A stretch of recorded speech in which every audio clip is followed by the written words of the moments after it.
काही लोकांना असं वाटतं की बंगल्यांचा प्रोजेक्ट किंवा बंगला हा मेन रोडला असावा. आता खरी गंमत काय आहे की गावात घर हवंय, पण ते गावात नको तर ते एका मेन रोडला हवंय.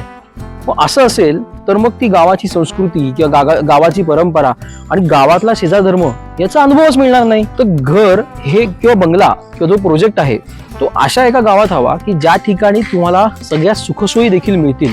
आता सुखसोयी म्हणजे ज्या आपल्याला जीवनावश्यक वस्तू असतात किंवा डॉक्टर्स असतील, मेडिकल्स असतील, हे जर का त्या गावात असेल आणि गावाच्या आजूबाजूला खूप चांगल्या प्रकारचा एक शेजार धर्म असेल तर तो प्रोजेक्ट किंवा तो तुमचं घर हे गावातच असणं गरजेचं आहे. आणि यासाठीच नक्षत्र जो दापोलीतली 54 बंगल्यांची भव्य टाउनशिप आहे ही अशा एका गावात वसलेली आहे की जिथे आजूबाजूला निसर्ग तर आहेच, प्लस गावाचं गाव पण खूप छान रित्या तुम्हाला तिथे एन्जॉय करता येईल. तर दापोलीमध्ये या, नक्षत्रमध्ये या, तिथे गावातलं एक घर तुमची वाट बघतंय.